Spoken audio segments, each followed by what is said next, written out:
வணக்கம் நண்பர்களே.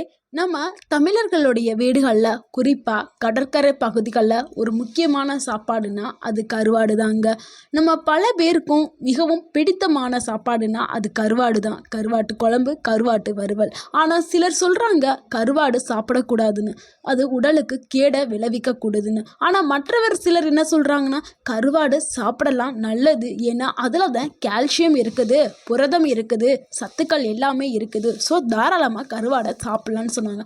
அப்போ உண்மையில் தான் என்ன, கருவாடு நல்லதா கெட்டதா, அப்போ என்ன சத்துக்கள் அதில் இருக்குது, எந்த அளவுக்கு கருவாடை சாப்பிட்லாம், இன்னைக்கு அந்த தான் பார்க்க போகிறோம். இந்த வீடியோவில் கருவாடு நல்லதா கெட்டதாங்கிறத பார்க்க போகிறோம். ஸோ இந்த வீடியோவை ஸ்கிப் பண்ணாமல் ஃபுல்லாக பாருங்கள். கண்டிப்பாக உங்களுக்கு பயனுள்ளதாக இருக்கும், உங்களுடைய ஆரோக்கியமும் கூட செய்யும்.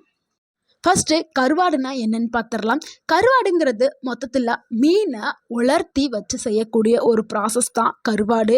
மீனை பிடிச்சதுமே உப்பு சேர்த்து வெயிலில் உலர்த்தி நீண்ட நாட்களுக்கு பாதுகாப்பாக வச்சு எடுத்துக்கக்கூடிய ஒரு உணவு தான் கருவாடு.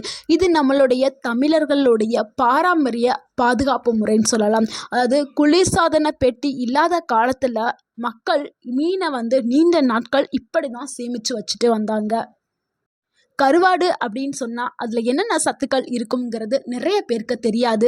சிலருக்கு தெரிந்தது கால்சியமும் புரோட்டீனும். ஆனால் இதில் நிறைய சத்துக்கள் நிறைந்திருக்கிறது.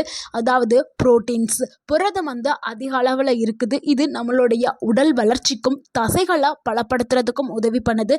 அடுத்து ஒமேகா 3 கொழுப்பு அமிலங்கள் இதில் அதிக அளவில் இருக்குது. அதனால தான் நம்மளுடைய இதய ஆரோக்கியத்திற்கு மிகவும் முக்கியமானது இந்த ஒமேகா 3 கொழுப்பு அமிலங்கள். கால்சியம் இருக்குது. இது நம்மளுடைய எலும்புகளையும் பல்லுகளையும் வலிமைப்படுத்துறதுக்கும் பலப்படுத்துறதுக்கும் உதவி பண்ணுது. அடுத்து இரும்பு சத்து இருக்குது. இரும்பு சத்து ரத்த சோகையை தடுக்கிறதுக்கு உதவி பண்ணுது. அடுத்து விட்டமின் டி இருக்குது. சூரிய ஒளியில் கிடைக்காதவர்களுக்கு கருவாட்டு மூலியமாக நம்ம எடுத்துக்கலாம். விட்டமின் டி பெரும்பாலும் எல்லா உணவுகளுமே இருக்காது. ஒன்று சூரிய ஒளியில் இருக்கும், இல்லை சில காய்கறிகளில் மட்டும்தான் இருக்கும். அடுத்து கருவாட்டில் இருக்குது. ஸோ முடிஞ்ச அளவுக்கு விட்டமின் டிக்காக நம்ம கருவாடை எடுத்துக்கிறணும். சில வகையான கருவாடுகளில் பாஸ்பரஸ் இருக்கும், சோடியம் இருக்கும், சிங்க் இருக்கும், விட்டமின் B12 கூட அதிகமாக இருக்கும். அடுத்து கருவாடு சாப்பிட்றதுனால நம்மளுக்கு கிடைக்கிற நன்மைகளை பார்க்கலாம். இதய ஆரோக்கியத்தை மேம்படுத்துறதுக்கு கருவாடு உதவி பண்ணுது. ஏன்னா இதில் இருக்கக்கூடிய அந்த ஒமேகா 3 கொழுப்பு அமிலங்கள் இதய நோயை தடுக்கிறதுக்கும் ரத்த அழுத்தத்தை சமநிலைப்படுத்துறதுக்கும் உதவி பண்ணுது. ஸோ முடிஞ்ச அளவு இதய நோயாளிகள், இதயம் சார்ந்த பிரச்சனை இருக்கிறவங்க அந்த ஒமேகா 3 கொழுப்பு அமிலங்கள் இருக்கக்கூடிய கருவாடுகளை வாங்கி உணவில் சேர்த்துக்கிறலாம். இரண்டாவது நன்மை என்னென்னா எலும்புகளை பலப்படுத்துறதுக்கு உதவி பண்ணுது. இதில் இருக்கக்கூடிய அந்த கால்சியம், பாஸ்பரஸ், விட்டமின் டி இது மூணுமே சேர்ந்து எலும்புகளை வலிமையை கூட்டுறதுக்கு உதவி பண்ணுது. ஸோ எலும்பு ஆரோக்கியத்திற்கு நம்ம கருவாடை தாராளமாக எடுத்துக்கிறலாம். அடுத்து மூன்றாவது நன்மைகள் என்னென்னா தசைகளை பலப்படுத்துறதுக்கு இது உதவி பண்ணுது. கருவாடு ஒரு மிகச்சிறந்த புரதத்துக்கான மூல ஆதாரமாக இருக்குது. ஸோ நம்மளுடைய உடல் உழைக்கும் நபர்களுக்கு, அதாவது நம்ம ரொம்ப கடினமாக வேலை செய்கிறவங்க, ரொம்ப கடினப்பட்டு கஷ்டப்பட்டு இந்த வெயிட்டெல்லாம் தூக்குவாங்கள்ல, அவங்க விவசாயிகள், நிலத்தில் வேலை செய்கிறவங்க, இவங்களுக்கெல்லாம் ஒரு நல்ல உணவு கருவாடு. ஏன்னா நம்மளுடைய மூதாதையர்கள், அதாவது முன்னோர்கள், நம்மளுடைய தாத்தா பாட்டி எல்லாமே கருவாடை நல்ல ஒரு சிறந்த உணவாக சாப்பிட்டுட்டு வந்தாங்க. அதனால தான் அவங்களுடைய எலும்புகள் நல்லா பலமாகவும் 100 வயது வரைக்கும் நல்ல ஆரோக்கியமாகவும் இருந்தாங்க. ஏன்னா அவங்களுக்கு எல்லாருக்குமே தெரியும் கருவாடு ஒரு நல்ல உணவு, ஒரு சிறந்த உணவுன்னு. ஆனால் இப்போ இருக்க காலத்தில் நம்ம என்ன நினைக்கிறோம், கருவாடு உப்பு அதிகமாக இருக்குது, ஸோ அது கெட்டது அப்படின்னு நம்ம நினச்சிக்கிட்டு இருக்கோம். ஏன்னா நம்ம அளவோடு எடுத்துக்கிற பொழுது எந்த ஒரு உணவுமே நல்ல உணவு தான். அளவுக்கு மீறினால் அமிர்தமும் நஞ்சாகும். அதே தான் கருவாடையும் நம்ம ஒரு அளவாக தான் எடுத்துக்கிறணும். அதுக்கு மேலே எடுத்துக்கிட்டால் நம்மளுக்கு நோய்களை உண்டாக்கக்கூடியது. நம்மளுடைய தசைக்கு மிகவும் சிறந்தது கருவாடு. அடுத்து நான்காவது நன்மை என்னென்னா மன அழுத்தத்தை குறைக்கிறதுக்கு கருவாடு உதவி பண்ணுதாம். இதில் இருக்கக்கூடிய அந்த ஒமேகா 3 கொழுப்பு அமிலம் உடலில் மன அமைதிக்கு உதவி பண்ணுது. ஆனால் இப்போ இருக்கிற காலகட்டத்தில் நிறைய பேர் டிப்ரெஷனுக்குள்ளே போயிடறாங்க. ஸோ அந்த டிப்ரெஷன்லேருந்து வெளியில் வர்றதுக்கு இந்த கருவாடு உதவி பண்ணுது. நம்மளுக்கே ரொம்ப ஆச்சரியமாக இருக்குதுல்ல, கருவாடு மன அழுத்தத்தை குறைக்குது அப்படிங்கிறது நம்ம யாருக்குமே பலருக்கும் தெரியாத ஒன்று. ஆனால் மன அழுத்தத்தை குறைக்கிற ஒரு உணவு கருவாடு. ஸோ கருவாடு நல்லது தான் நம்மளுக்கு பண்ணுது. கருவாடை தாராளமாக எடுத்துக்கிறலாம். அடுத்து 5வது நன்மை என்னன்னா, இரத்த சோகையை தடுக்கும் சக்தி கொண்டது கருவாடு. கருவாட்டுக்குள்ள இருக்கக்கூடிய அந்த இரும்பு சத்து ரத்தத்தில் ஹீமோகுளோபின் அளவை உயர்த்துறதுக்கு பயன்படுது. இதுவும் பலருக்கும் தெரியாத ஒரு உண்மைதான். ஹீமோகுளோபினை அளவை உயர்த்துறதுக்கு நம்ம ஒரு லிஸ்ட்டே வச்சுருப்போம். இந்தந்த பழங்களை சாப்பிடுங்க, இந்த காய்கறிகளை சாப்பிடுங்க அப்படின்னு சொல்லுவோம்.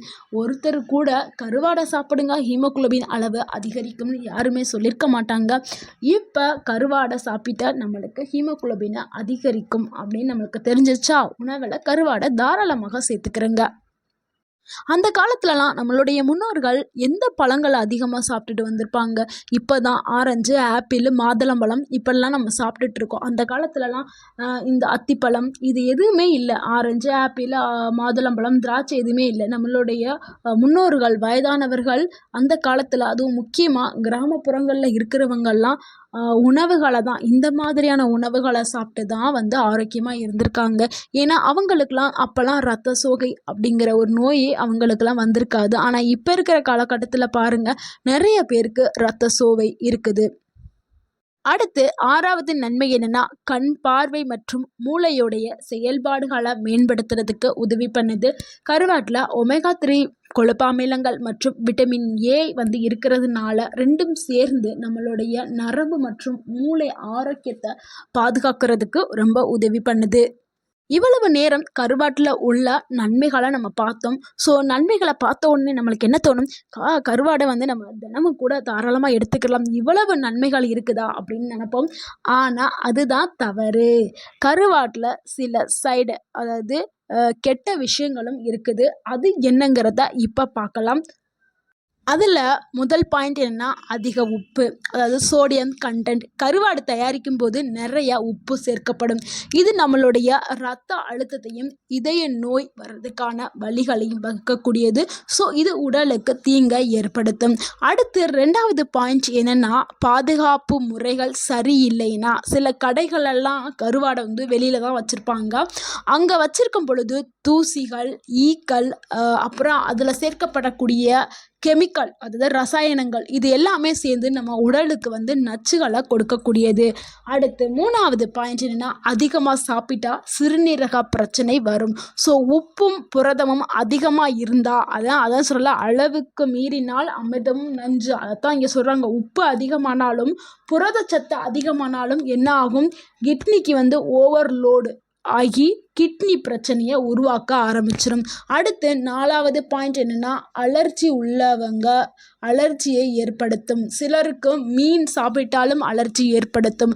அதாவது வாந்தி, தோள்களில் எரிச்சல், தோலில் அரிப்பு, இந்த மாதிரி அலர்ஜி ஏற்படுத்தும். ஸோ அலர்ஜி இருக்கிறவங்க கொஞ்சம் கருவாடை அவாய்ட் பண்ணுறது நல்லது. இவ்வளவு தாங்க கருவாட்டினால் ஏற்படக்கூடிய தீமைகள். அடுத்து கருவாடை எப்படி சரியான முறையில் சாப்பிட்றதுங்கிறத அப்போ பார்க்கலாம். நல்ல தரமான கருவாடை பார்த்து, நன்கு உலர்த்தப்பட்ட கருவாடை மட்டும் பார்த்து வாங்குங்க. அடுத்து சமைக்கிறதுக்கு முன்னாடி நல்லா கழுவுங்க. உப்பை குறைக்கிறதுக்கு சில மணி நேரத்துக்கு முன்னாடியே தண்ணியில் போட்டு ஊற வச்சிருங்க. அப்போ அதில் இருக்கக்கூடிய உப்புக்கள் வெளியேறிடும். அடுத்து வறுத்தோ இல்லை குழம்போ பண்ணி சாப்பிடலாம். வாரத்துக்கு 1 இல்லைன்னா 2 முறை மட்டுமே கருவாடை எடுத்துக்கிறேங்க. இரத்த அழுத்தம், இதய நோய்களின் அளவை கட்டுப்படுத்த வேண்டும். ஸோ இது நம்ம அதிகமாக எடுத்துக்கிட்டோம்னா இரத்த அழுத்தமும் வந்துடும். இது நம்ம அனைவரும் கவனிக்க வேண்டிய ஒரு விஷயம். அடுத்து முக்கியமான ஒரு பாயிண்ட் என்னென்னா, கருவாடு யாருக்கெல்லாம் நல்லது, யாரெல்லாம் சாப்பிடலாம், யாரெல்லாம் சாப்பிடக்கூடாது அப்படிங்கிறத பார்க்கலாம். நல்ல கடினமாக உழைக்கிறவங்க, அதாவது நல்ல கஷ்டப்பட்டு உழைக்கக்கூடிய இந்த உழைப்பாளிகள் தாராளமாக எடுத்துக்கிறலாம். அடுத்து குழந்தைகள் சிறிதளவு மட்டும் கருவாடு எடுத்துக்கிறலாம். அடுத்து புரதச்சத்து கம்மியாக இருக்கிறவங்க, புரதம் எனக்கு நிறைய தேவை வேணும் அப்படிங்கிறவங்க தாராளமாக கருவாடை எடுத்துக்கிறலாம். யாரெல்லாம் தவிர்க்க வேண்டும் அப்படின்னா, உயர் இரத்த அழுத்தம் இருக்கிறவங்க, சிறுநீரக நோய் இருக்கிறவங்க, இதய நோய் இருக்கிறவங்க கண்டிப்பாக தவிர்க்க வேண்டும். நீரிழிவு நோய் இருக்கிறவங்க சிறிதளவு மட்டும் சேர்த்து கொள்ளலாம். கருவாடு சாப்பிட முடியாதவர்களுக்கு ஒரு ஆப்ஷன் இருக்குது. கருவாட்டில் உள்ள அனைத்து சத்துக்களுமே எனக்கு வேணும் அப்படின்னு நினைக்கிறவங்க கருவாடுக்கு பதிலாக வேறு என்ன உணவை சாப்பிட்லாம்னா, காளான் அதாவது மஷ்ரூம் இதில் வந்து அதிக அளவில் வந்து விட்டமின் டி வந்து நிறைஞ்சிருக்கு. புரதமும் அதிக அளவில் இருக்குது. விட்டமின் B12ம் அதிக அளவில் இருக்குது. ஸோ கருவாடு சாப்பிட முடியாதவங்க காளான், அதை இங்கிலீஷில் மஷ்ரூம் அப்படின்னு சொல்லுவாங்க, இது தாராளமாக எடுத்துக்கிறலாம். அடுத்து சோயா பீன்ஸ் தாராளமாக எடுத்துக்கலாம். இதில் அனைத்து விதமான சத்துக்களுமே இருக்குது. அடுத்து வெந்தயம், பருப்பு கலவைகள், அதாவது அனைத்து விதமான பருப்புமே, தட்டைப்பயிறு, பாசிப்பயிறு, கொண்டைப்பயிறு, மொச்சப்பயிறு, இந்த மாதிரியான காராமணி, இந்த மாதிரி பட்டர் பீன்ஸ், இந்த மாதிரி இருக்கக்கூடிய அனைத்து விதமான பயிறு வகைகளுமே நம்மளுக்கு அதிக அளவில் ப்ரோட்டீன்ஸை கொடுக்கக்கூடியது. ஸோ ப்ரோட்டீன்ஸ், கால்சியம் சத்துக்காக அனைத்து வகையான பருப்புகளையும் தாராளமாக எடுத்துக்கலாம். அடுத்து சிறிய மீன்களை வந்து எடுத்துக்கலாம். மீன்கள் வந்து சிறிய மீன்களில் வந்து மெர்க்குரி கம்மியாக இருக்கும், பெரிய மீன்களில் மெர்க்குரி அதிகமாக இருக்கும். ஸோ அதை தவிர்த்துட்டு சின்ன சின்ன மீன்களை எடுத்து சாப்பிட்றது உங்களுக்கு ஆரோக்கியத்தை கூட்ட செய்யும். அதில் மீன்களில் குறைவான உப்புக்கள் போட்டு சமைச்சு சாப்பிடுங்க. என்ன நண்பர்களே, இப்போ உங்களுக்கு தெரிஞ்சிருக்கும் கருவாடு நல்லதா கெட்டதான்னு. பதிலை கமெண்ட் பண்ணுங்க. அளவா சாப்பிட்டால் நல்லது, சத்தான உணவு தான். ஆனால் தரமானதுங்கிறது ரொம்ப முக்கியம், அளவுங்கிறது ரொம்ப முக்கியம். இந்த வீடியோ உங்களுக்கு பிடிச்சிருந்துச்சுன்னா லைக் பண்ணுங்க, உங்களுடைய ஃப்ரெண்ட்ஸ்